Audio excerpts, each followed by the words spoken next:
Hello my dear student, my name is Vishal Shrivastava, I am assistant teacher. आज हम लोग कुछ करेक्ट यूज ऑफ प्रीपोजिशन ही देखेंगे। It is a last part of the preposition का ये लास्ट पार्ट होगा यूसेज का। मतलब वर्ड में हम इसके यूसेज को बताते जाते हैं। ऑलरेडी मैंने प्रीपोजिशन का पूरा चैप्टर कवर कर रखा है एक ही लेक्चर में। उसमें स्लाइड वाइज मैंने बताया है लिख लिख के। इसमें सिर्फ मैं रूल आपको समझाते चलता हूँ विद एग्जाम्पल। चलिए बिना टाइम वेस्ट करते हुए सेशन की शुरुआत करते हैं। Welcome to my channel Vishal study room. Correct use of preposition part 5 है। हर पार्ट में मैंने 4 वर्ड, 5 वर्ड, 6 वर्ड, 7 वर्ड ऐसे ही करके आपको एक्सटेंसिव तरीके से एक्सप्लेन किया हुआ। आई होप आपको वो चारों सेशन समझ में आया होगा। तो चलिए हम लोग सेशन पार्ट 5 को कवर करते हैं, करेक्ट यूज ऑफ प्रीपोजिशन के।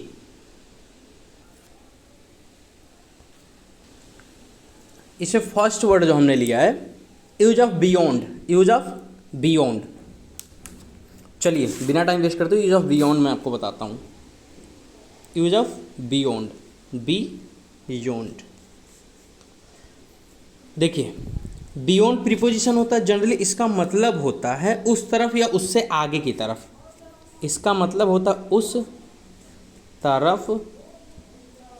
उस तरफ या उससे आगे, या उससे आगे, उससे आगे, उस तरफ या उससे आगे, इसका जनरली मतलब होता है। आई होप आपको ये चीज़ें क्लियर होंगी। उस तरफ या उससे आगे, ये रूल नंबर फर्स्ट है।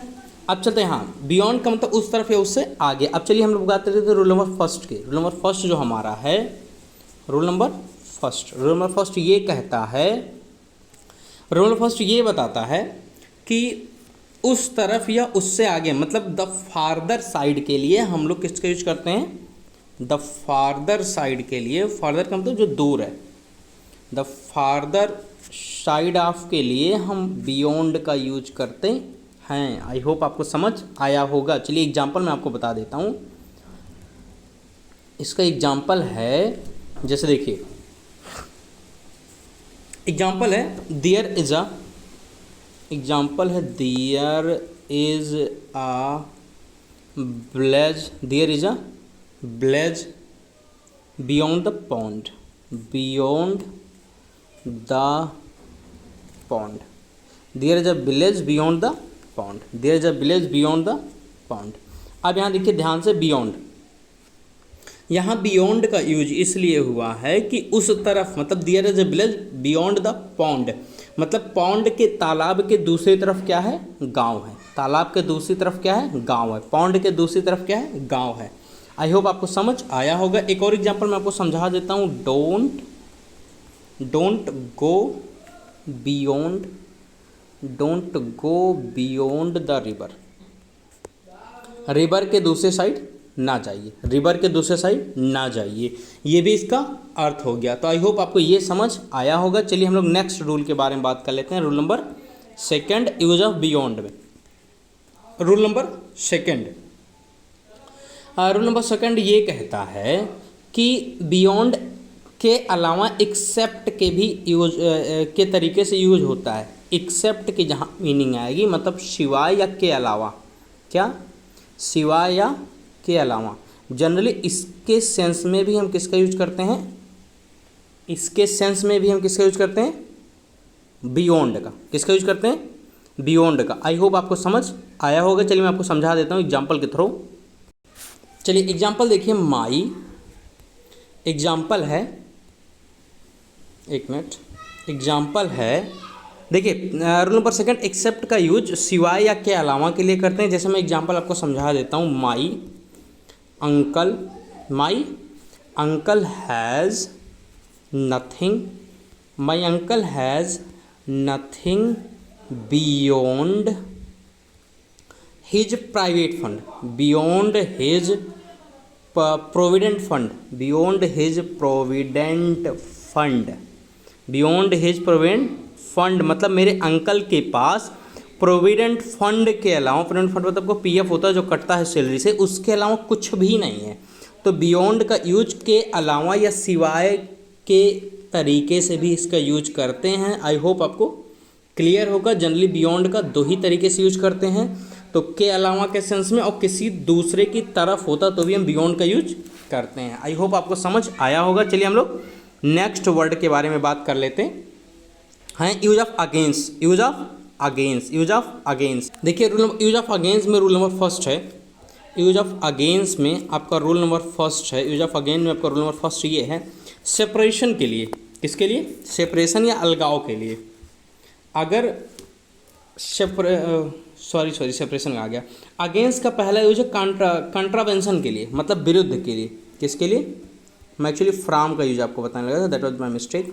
विरुद्ध के लिए हम किसका यूज करते हैं? अगेंस्ट का। जब किसी की कंट्रावेंशन होगी, जब किसी का कॉन्ट्राडिक्शन होगा तो वहाँ पर अगेंस्ट का यूज करेंगे। जैसे मैं एग्जांपल के थ्रू आपको बता देता हूँ।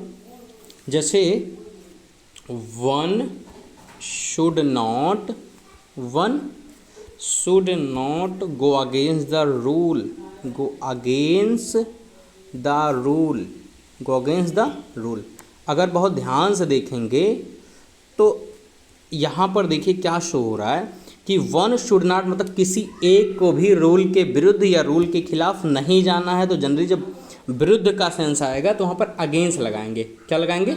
अगेंस्ट, जब कॉन्ट्राडिक्शन होगा। आई होप आपको समझ आया होगा। चलिए रूल नंबर सेकंड में आपको बता देता हूँ इसे रूल का। Rule number second, use of against का। जब कोई चीज़ अपोजिट का अर्थ देगी। किसका?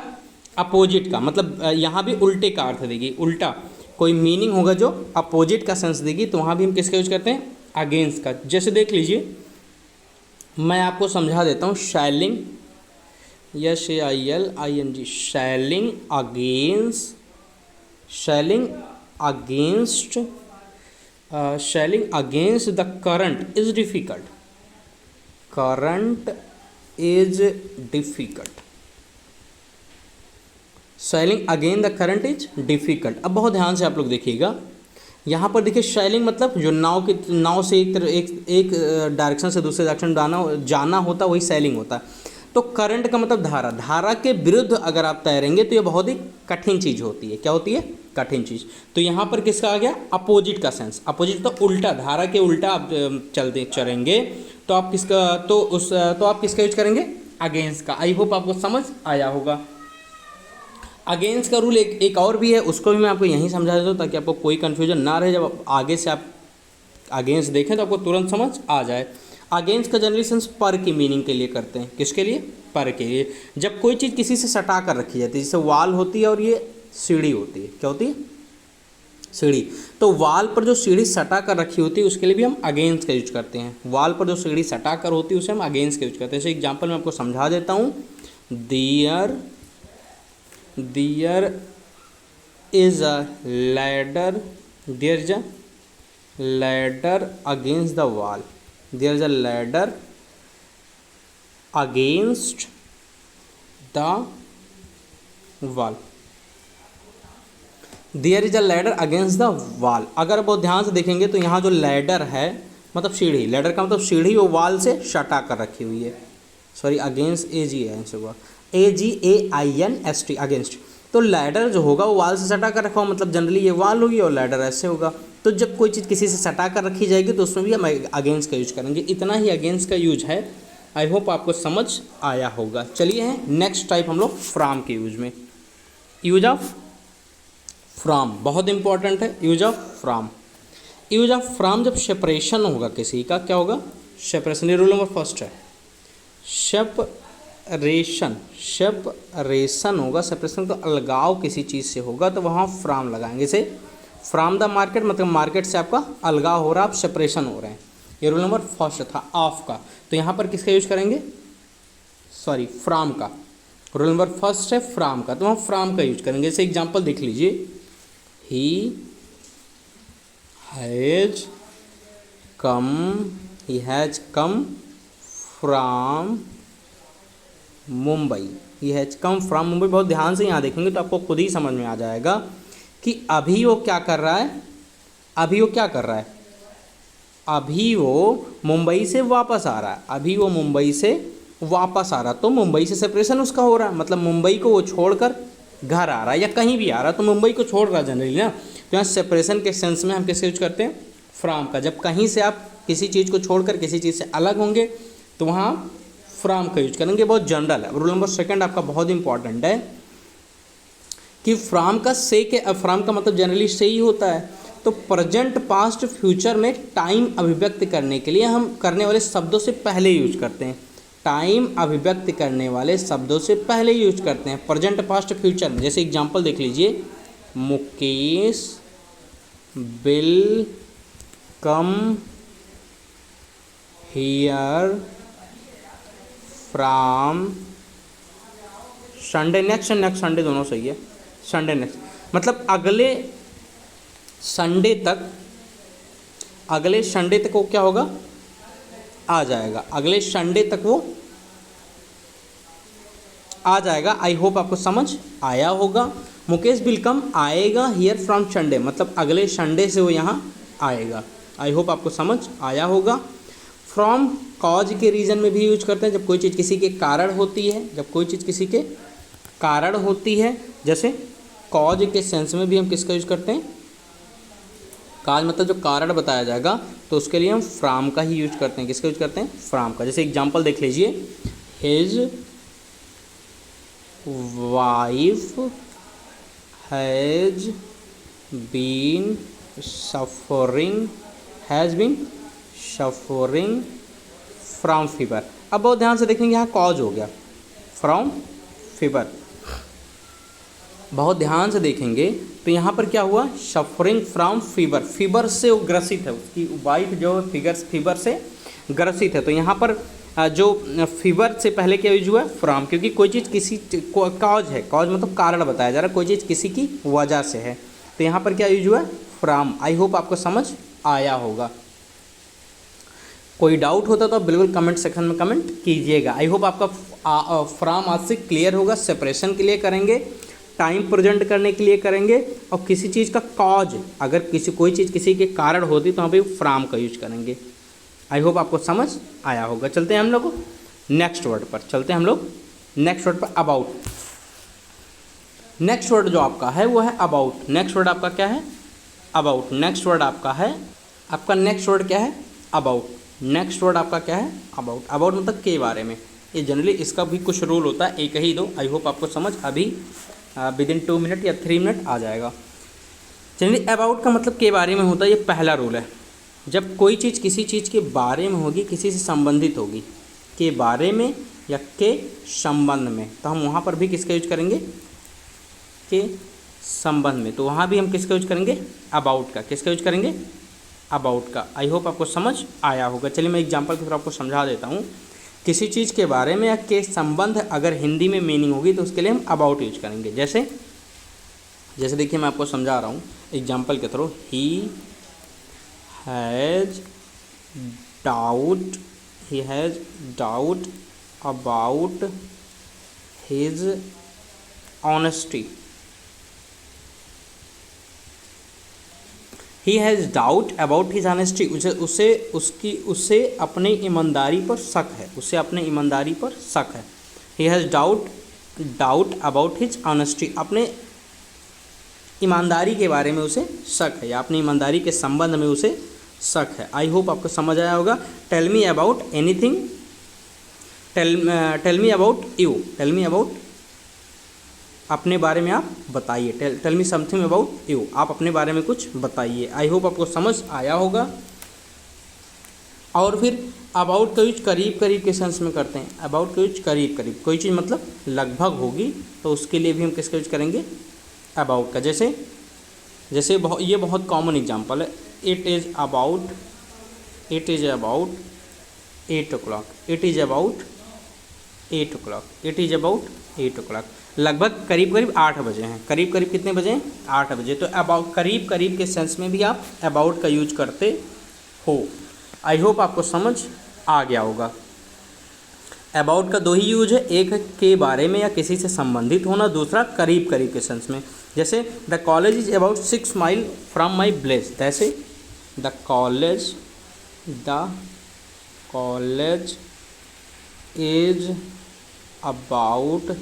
इज अबाउट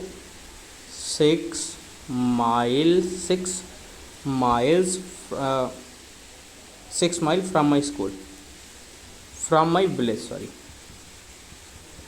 मतलब स्कूल जो लगभग वो 6 मील है मेरे गांव से। जो हमारा स्कूल है वो लगभग कितने मील है? 6 मील है।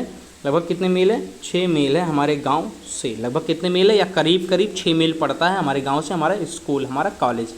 आई होप आपको समझ आ गया होगा। हम लोग चलते हैं नेक्स्ट वर्ड पर। It is very important, use of before. Use of before. Before का जनरली सेंस क्या होता है? पहले। लेकिन जब ये एज अ प्रीपोजिशन होगा तो के सामने होता है। जब ये एज अ प्रीपोजिशन यूज होगा तो के सामने, बिफोर का मतलब के सामने, किसी चीज़ की कोई सामने होगी तो उसके लिए हम बिफोर का यूज करेंगे। जैसे एग्जाम्पल मैं आपको समझा देता हूँ। देखिए, पहला यूज है कोई चीज़ किसी के सामने होगी तो हम बिफोर का यूज करेंगे। इन प्रेजेंस ऑफ, जैसे she was standing, she was standing, she was standing before the police. वो पुलिस के सामने खड़ी है। वो पुलिस के सामने क्या कर रही है? खड़ी है। वो पुलिस के सामने बिफोर है, मतलब खड़ी है। आई होप आपको समझ आया होगा। कोई चीज़ किसी के सामने होगी तो वहाँ पर बिफोर का यूज करेंगे। जैसे और एक एग्जांपल मैं आपको बता देता हूँ। The case was brought before the जज। बिफोर द जज, जो केस है वो जज के सामने आया। जो केस है वो जज के सामने आया। तो यहाँ भी बिफोर का सेंस किस लिए हुआ है? सामने के सेंस में। सामने के मतलब सामने के सेंस में बिफोर का यूज होता है। आई होप आपको समझ आ गया होगा। और बिफोर का मतलब पहले होता है तो बिफोर का मतलब पहले के लिए भी यूज होगा। अगर कोई चीज़ किसी से पहले हो जाएगी तो उसके लिए भी हम किसका यूज करेंगे? बिफोर का। बिफोर मतलब के सामने भी होता है और पहले भी होता है। जैसे एग्जाम्पल में बता देता हूँ। The patient had died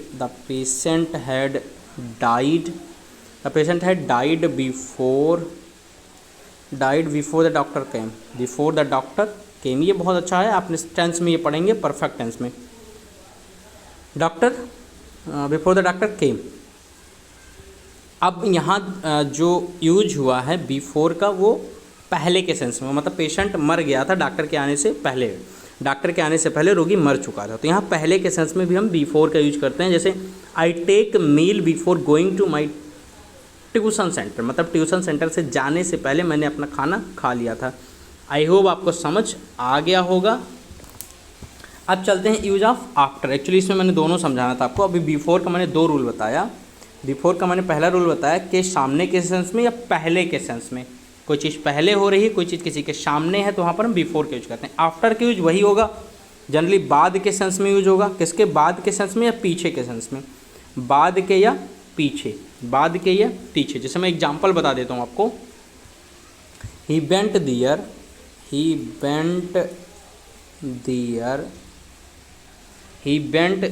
after 5 days। He bent there after 5 days।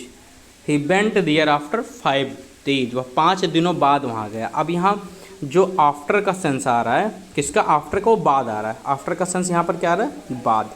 तो बाद के सेंस में भी हम किसका यूज करते हैं? आफ्टर का। आफ्टर का जनरली मतलब ही क्या होता है? बाद। आई होप आपको समझ आया होगा। एक और एग्जाम्पल मैं आपको समझा देता हूँ। अप्रैल कम्स आफ्टर मार्च। अप्रैल कम्स आफ्टर मार्च। अप्रैल किसके बाद आता है? मार्च के। आई होप आपको समझ में आया होगा कि यहाँ पर भी आफ्टर किसके लिए यूज हुआ है? यहाँ पर भी आफ्टर किसके लिए यूज हुआ है? यहाँ पर भी जो आफ्टर है आपका वो बाद के लिए यूज हुआ है। किसके लिए यूज हुआ है? बाद के लिए। जो मार्च के बाद क्या आता है? अप्रैल। पहला आपका आई होप रूल क्लियर होगा। दूसरा रूल ये होता है कि कोई चीज़ किसी के अनुसार होती है तो भी हम आफ्टर का यूज करते हैं। जैसे these poems have been written after William Shakespeare. चलिए मैं बता देता हूँ। किसी के अनुसार के लिए भी हम जनरली बिफोर का यूज करते हैं। रूल नंबर 2 है। जैसे मैं एग्जांपल आपको बता देता हूँ। These poems have been written after written after William Shakespeare, William Shakespeare. इसका मतलब ये हो गया कि ये कविताएं विलियम शेक्सपियर के शैली में या के भाषा में लिखी गई हैं। आई होप आपको समझ में आ गया होगा। या के अनुसार लिखी गई हैं, के शैली में लिखी गई हैं, इसके लिए भी हम किस यूज करते हैं, आफ्टर का। आई होप आपको समझ आया होगा। कोई चीज़ किसी के पीछे होती है तो भी जैसे एक पीछे के सेंस में भी हम आफ्टर का यूज करते हैं। जैसे द पुलिस, जैसे एग्जांपल आप देख लीजिए, द कैट कर लेते हैं, the cat running after rat. जो कैट है वो रैट के पीछे भाग रही है, जो कैट है वो रैट के पीछे भाग रही है, तो यहाँ के पीछे आ गया, तो के पीछे के सेंस में भी हम आफ्टर का यूज करते हैं। आई होप आपको ये क्लियर होगा। चलते हैं नेक्स्ट वर्ड पर। नेक्स्ट वर्ड हमारा विद है, विदाउट है, विदिन है। ये तीनों हम लोग एक साथ समझेंगे। पहले हम लोग विद देख लेते हैं। पहले हम लोग क्या देखते हैं, विद बहुत ही इजी है। इसका मतलब साथ होता है या किसी चीज़ के द्वारा। जनरली जब कोई इंस्ट्रूमेंट होगा या टूल होगा तो उसके पहले हम विद लगाते हैं। कोई चीज़ अगर इंस्ट्रूमेंट या टूल मतलब औजारों से की जाएगी तो उसके पहले हम क्या लगाएंगे, विद लगाएंगे। रूल नंबर फर्स्ट है आपका। कोई काम अगर हो रहा है इंस्ट्रूमेंट या किसी औजार से, जैसे एग्जांपल मैं आपको बता देता हूँ, he writes with a pen, he writes with a pen, मतलब वो पेन से लिखता है। अब यहाँ ये इंस्ट्रूमेंट हो गया एक तरीके का, क्या हो गया, इंस्ट्रूमेंट है। क्या है, पेन आपका क्या है, इंस्ट्रूमेंट ही तो है, तो इसीलिए इसके पहले क्या लगा है, विद। आई होप आपको समझ आया होगा। जैसे ही cuts the mangoes with a knife, he cuts the mangoes with a knife, मतलब वो चक्कू से क्या करता है, मैंगोज को कट करता है। तो यहाँ विद आता है जब कोई इंस्ट्रूमेंट या किसी औजार का यूज करके हम कोई काम करते हैं तो उसके लिए हम विद का यूज करते हैं। आई होप आपको समझ आया होगा। अब विद का और यूज क्या देख लेते हैं। विद का और जो यूज है मैं आपको बता देता हूँ। देखिए विद का यूज सेकंड, जो रूल नंबर सेकंड आपका वो ये कहता है विद का जो यूज करते हैं, किसका यूज, विद का, वो साथ साथ के लिए करते हैं। किसके लिए करते हैं, साथ साथ के लिए। हम विद का यूज साथ साथ के लिए भी करते हैं। विद का मतलब साथ होता ही जनरली, ये आप लोग पहले से ही जान रहे होंगे। चलिए मैं एग्जांपल आपको बता देता हूँ। जब कहीं साथ साथ आएगा तो वहाँ पर आप किसका यूज करेंगे, विद का। किसका यूज करेंगे, विद का। चलिए मैं आपको समझा देता हूँ। जैसे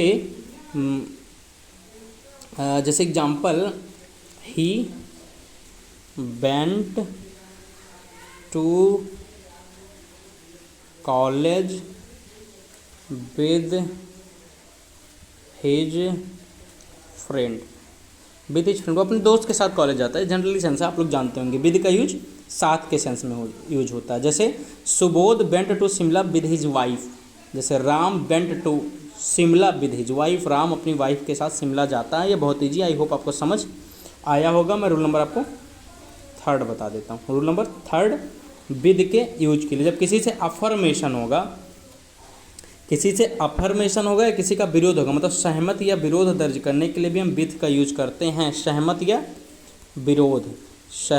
विरोध दर्ज करने के लिए देशों से, कंट्रियों से हम विद का यूज करते हैं। जैसे मैं आपको समझा देता हूँ, आई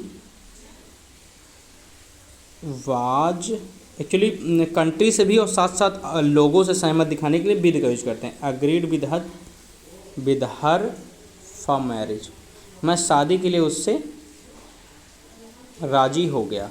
तो यहाँ पर एक तरीके का अफर्मेशन है। क्या है, अफर्मेशन है। इसीलिए यहाँ किसका यूज किया गया है, एग्री का, सॉरी विद का। जब किसी पर्सन से हम एग्री होते हैं तो विद लगाते हैं, जब किसी पर्सन से हम एग्री होंगे तो विद लगाएंगे। जैसे the Indian soldiers will fight with the enemies, मतलब एनिमीज से वो लड़ाई लड़े, तो यहाँ विरोध दिखाया जा रहा है, इसके लिए भी हम विद का यूज करते हैं। आई होप आपको समझ आया होगा।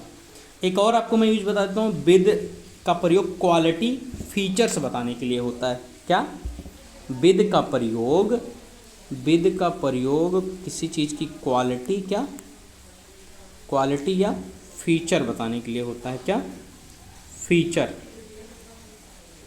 क्वालिटी या फीचर्स बताने के लिए होता है। विशेषता, किसी चीज़ का गुण बताएगा, किसी चीज़ की विशेषता बताएगी, उसके लिए भी हम विद का यूज करते हैं। किसका यूज करते हैं? विद का। चलिए मैं आपको एग्जांपल शो कर देता हूँ। रूल नंबर 3 है अ girl with blue eyes. A girl with blue eyes reads in the class.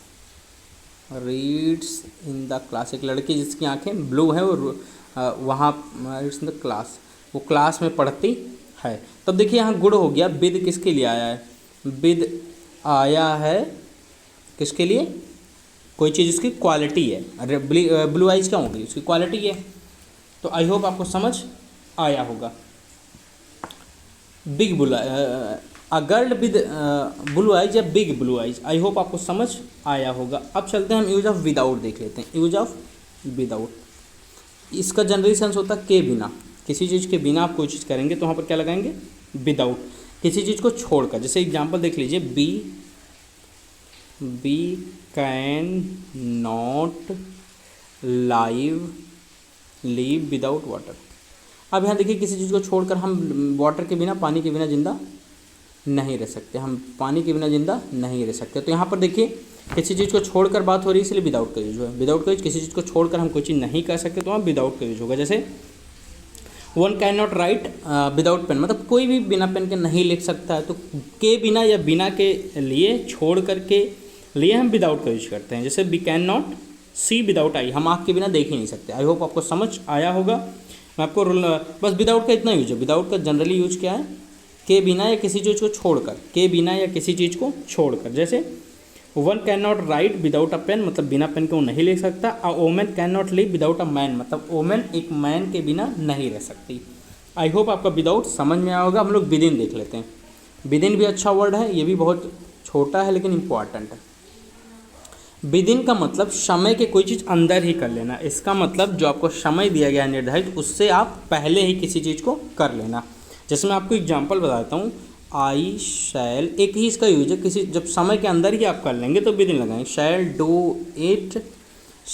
Do it within an hour, within an hour मतलब 1 घंटे के अंदर में मैं इसको कर लूँगा। मैं 1 घंटे के अंदर ही इसको कर लूँगा। मैं इसको 1 घंटे के अंदर ही कर लूँगा। आई होप आपको समझ आया होगा कि विदिन का यूज किसी समय, निर्धारित समय से जब कोई चीज़ पहले हो जाएगी तो हम उसके लिए विदिन का यूज करते हैं। किसका यूज करते हैं? विदिन का। आई होप आपको क्लियर होगा। कोई चीज़ समय से पहले होना, समय से क्या हो जाना? पहले होना। जो आपको टाइम दिया गया उससे पहले होने के सेंस में आप किसका यूज करेंगे? विदिन का। जैसे he will come within this month, मतलब वो 1 महीने के भीतर ही आ जाएगा। He will come within this month, he will come within this month, he will come within this month, मतलब वो इस महीने के भीतर ही आ जाएगा, मतलब लास्ट तक नहीं जाएगा।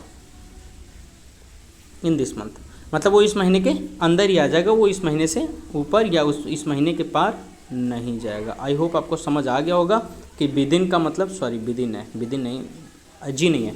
विदिन का मतलब टाइम के अंदर कोई चीज़ हो जाना। चलते हैं हम लोग नेक्स्ट यूज देख लेते हैं हमारा टू का, जो कि बहुत इंपॉर्टेंट है और शायद ये हमारा लास्ट यूज होगा। इसके बाद सेशन का, उसके बाद प्रीपोजिशन का चैप्टर ही खत्म हो जाएगा। हम लोग कल से कंजक्शन रीड करेंगे। चलिए इसमें देखते हैं टू का यूज क्या होता है। Use of to, use of to it is very important, बहुत अच्छे समझिएगा। जब देखिए आप किसी चीज़ से जुड़ते हैं, क्या होते हैं? अटैच्ड होते हैं किसी। जब आप किसी चीज़ से अटैच्ड होंगे, क्या होंगे? अटैच्ड होंगे। जब आप किसी चीज़ से अटैच्ड होंगे तो वहाँ किसका यूज करेंगे आप? टू। अटैच्ड, अटैच मतलब जुड़ रहे हैं आप, क्या कर रहे हैं? जुड़ रहे हैं कहीं से। जैसे आप फ्रॉम का मतलब सेपरेशन में होता है, उसे टू का जुड़ने में होता है। जैसे आई एम गोइंग, बहुत ईजी सा वो है, आप लोग जानते होंगे, गोइंग टू स्कूल। अब यहाँ एक तरीके से मैं स्कूल से जुड़ रहा हूँ, स्कूल जा रहा हूँ, तो ये एल है हमारा, इसका मतलब मैं स्कूल से जुड़ रहा हूँ, तो इसीलिए यहाँ पर क्या लगा है? टू। टू का सेंस ये होगा जब हम कहीं किसी की ओर जाकर कहीं से जुड़ेंगे तो वहाँ पर क्या लगेगा? टू। जैसे he was going to Patna market, वो पटना मार्केट जा रही तो क्या है भैया? टू जुड़ रही है ना, कहीं से जुड़ेगी तो टू लगाएंगे। क्या लगाएंगे? टू। आई होप आपको समझ आया होगा। जैसे he is going to college, he is going to college, ये आपका सही है। टू का मतलब यहाँ पर कॉलेज वो जा रही है, कॉलेज से जुड़ रही, कभी भी फार ना लगाइएगा इसके लिए। ही इज गोइंग फॉर कॉलेज, ये गलत होगा, वो कॉलेज के लिए नहीं जा रही, वो कॉलेज जा रही है। मतलब कोई चीज़ किसी से जुड़ेगी तो वहाँ पर टू का यूज करेंगे। क्या यूज करेंगे? टू का। आई होप आपको समझ आया होगा। चलते हम लोग टू का यूज कर लेते हैं। टू का यूज टाइम बताने के लिए होता है, लेकिन टू का पहले टाइम के पहले होता है। टू का प्रयोग टाइम के पहले होता है, इसका मीनिंग बदल जाता है। ये रूल नंबर 2 है। चलिए मैं एग्जांपल आपको समझा देता हूँ। It is a 9:45। It is a 9:45। It is अ 9:45। इसका मतलब क्या हो गया? अब यहाँ देखिए टू का यूज हुआ है, बहुत ध्यान से आप लोग देखिएगा, यहाँ किसका यूज हुआ? टू का। It is 9:45। इसका मतलब हो गया 10 बजने में 15 मिनट बचे हुए हैं। 10 बजने में 15 मिनट बचे हुए हैं, मतलब ये चीज़ 10 से आगे नहीं होगी, 10 पर जुड़ने के लिए जा रही होगी। टू का मतलब वो 10 की तरफ जा रही होगी, 10 से आगे नहीं होगी, अभी उससे जुड़ने के लिए जा रही है। तो 15 मिनट बचे हुए हैं, 10 बजने मतलब 9:45 हो रहे हैं। आई होप आपको समझ आया होगा। It is 10 minute to 10। It is 10 minute to 10, मतलब 10 बजने में 10 मिनट बाकी हैं। It is 10 minute to 10। It is 10 minute. It is 10 minute. It is 10 minutes to 10। It is 10 minutes to 10, मतलब 10 बजने में 10 मिनट बचे हुए हैं। तो यहाँ पर भी जुड़ा जा रहा है एक तरीके से, तो हम टू का प्रयोग करते हैं। टू का प्रयोग जब किसी को इनवाइट करते हैं तो आप बहुत इंपॉर्टेंट ऐसे इनविटेशन के सेंस में, किसमें? इनवाइट जब आप करेंगे तो उसमें टू लगाएंगे। जैसे एग्जांपल में समझा देता हूँ। He invites to, he was invited to tea. He was invited to tea, मतलब उसे चाय के लिए इनवाइट किया गया था। उसे चाय के लिए इनवाइट किया गया था। तो इनवाइट के सेंस में टू ही लगाएंगे, बिल्कुल रट लीजिएगा। इनवाइट के सेंस में आपको क्या यूज करना होगा? टू। इनवाइट के सेंस में आपको किसका यूज करना होगा? टू का। इनवाइट के सेंस में आप किसका यूज करेंगे? टू का। चलते हैं आगे और हम यूज कर लेते हैं कोई और, देखें इसमें टू का यूज और क्या देखते हैं हम लोग। टू का सेंस जनरली के लिए भी करते हैं। टू का यूज हम के लिए भी करते हैं। जैसे मैं एग्जांपल बताता हूँ। He goes to walk. He goes to walk. He goes to walk in the morning. He goes to walk in the morning, मतलब वो मॉर्निंग में क्या करने जाता है? दौड़ने के लिए जाता है। आप बहुत ध्यान से देखेंगे, दौड़ना भी एक तरीके से जुड़ना हो गया, तो यहाँ भी हम किसका यूज करेंगे? टू का। आई होप आपको समझ आया होगा। टू का यूज आपको समझ आया होगा। जनरली इतने ही तरीके से टू का यूज करते हैं। अच्छा, टू का यूज से के भी सेंस में होता है। जैसे देखिए टू का यूज से के सेंस में कैसे होगा? ही सैड टू मी, ये बहुत कॉमन सा वर्ड है। ही सैड टू सेंटेंस है। ही सैड टू मी, उसने मुझसे कहा। तो से के सेंस में भी टू का यूज होता है। आई होप इतना आपको समझ आ गया होगा। पहला मैंने बताया टू जब कहीं से आप जुड़ेंगे तो प्रयोग करेंगे। समय बताने के लिए टू का प्रयोग होता है। फिर मैंने बताया के लिए भी टू का प्रयोग होता है, वहीं से के अर्थ में भी टू का प्रयोग होता है। आई होप आपको समझ आया होगा। जनरली टू का यूज इतना ही होता है। तो अब आपका प्रीपोजिशन का चैप्टर यहाँ पर फिनिश होता है। आई होप, आशा करता हूँ कि आपको समझ आया होगा। ये 5 पार्ट थे 20-20 मिनट के। आज का सेशन थोड़ा सा लंबा हुआ, लेकिन आपको देखने के बाद डेफिनेटली आपको बहुत सारी चीज़ें नई पता चलेंगी जो अब तक आप नहीं जानते थे। तो सेशन को लाइक कीजिए, शेयर कीजिए, कमेंट कीजिए और अपने दोस्तों को बताइए, ताकि वो लोग पेंडेमिक ड्यूरेशन में अपनी पढ़ाई को जारी रख सकें। तो चलिए, चैनल को सब्सक्राइब कीजिए और खुश रहिए, मस्त रहिए और अपने आप को सेफ रखिए। चलिए, thank you. This is Vishal Srivastava signing of.